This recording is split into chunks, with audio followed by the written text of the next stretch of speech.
Chapter 2. The village of Marlott lay amid the northeastern undulations of the beautiful Vale of Blakemore, or Blackmore aforesaid, an engirdled and secluded region, for the most part untrodden as yet by tourist or landscape painter, though within a 4 hours' journey from London. It is a vale whose acquaintance is best made by viewing it from the summits of the hills that surround it, except perhaps during the droughts of summer. An unguided ramble into its recesses in bad weather is apt to engender dissatisfaction with its narrow, tortuous and miry ways.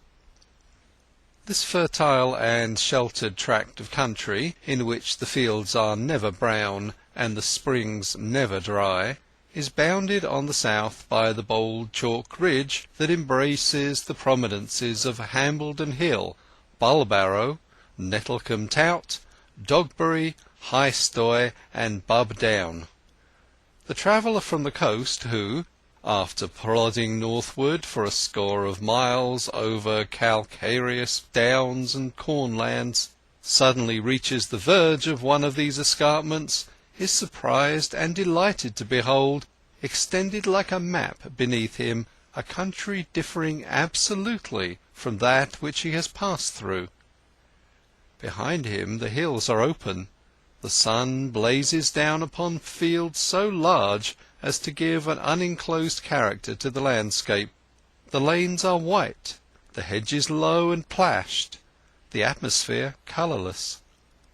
Here in the valley the world seems to be constructed upon a smaller and more delicate scale. The fields are mere paddocks, so reduced that from this height their hedgerows appear a network of dark green threads, overspreading the paler green of the grass. The atmosphere beneath is languorous, and is so tinged with azure that what artists call the middle distance partakes also of that hue, while the horizon beyond is of the deepest ultramarine. Arable lands are few and limited. With but slight exceptions the prospect is a broad, rich mass of grass and trees, mantling minor hills and dales within the major. Such is the Vale of Blackmore. The district is of historic, no less than topographic interest. The vale was known in former times as the Forest of White Hart, from a curious legend of King Henry III's reign, in which the killing by a certain Thomas de la Linde of a beautiful white hart, which the king had run down and spared, was made the occasion of a heavy fine. In those days, and till comparatively recent times, the country was densely wooded.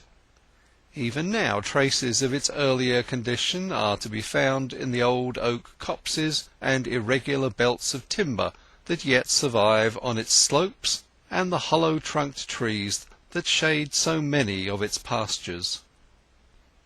The forests have departed, but some old customs of their shades remain. Many, however, linger only in a metamorphosed or disguised form. The May-Day dance, for instance, was to be discerned on the afternoon under notice, in the guise of the club revel, or club walking, as it was there called. It was an interesting event to the younger inhabitants of Marlott, though its real interest was not observed by the participators in the ceremony.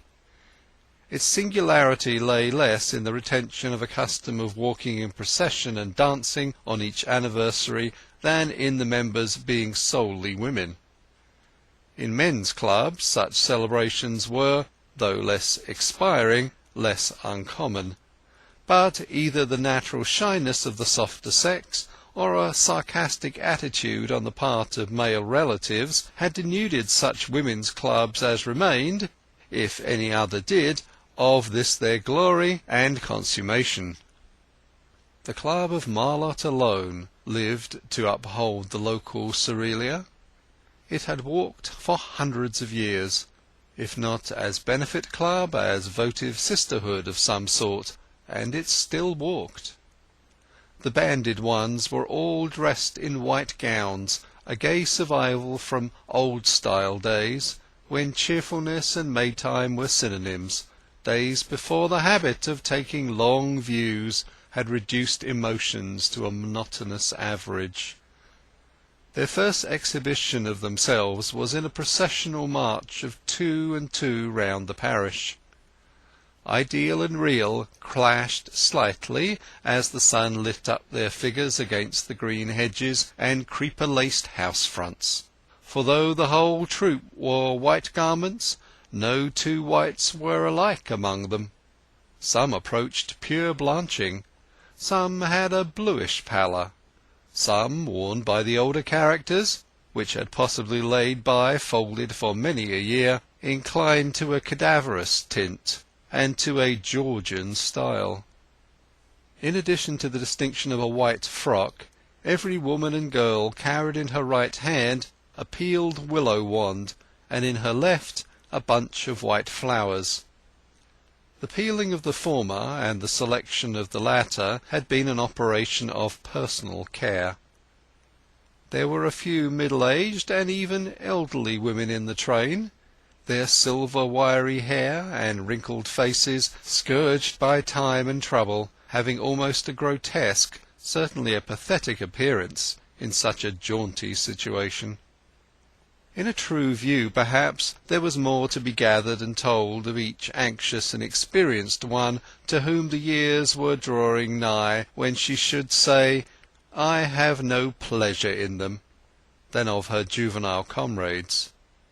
But let the elder be passed over here, for those under whose bodices the life throbbed quick and warm. The young girls formed indeed the majority of the band, and their heads of luxuriant hair reflected in the sunshine every tone of gold and black and brown. Some had beautiful eyes, others a beautiful nose, others a beautiful mouth and figure.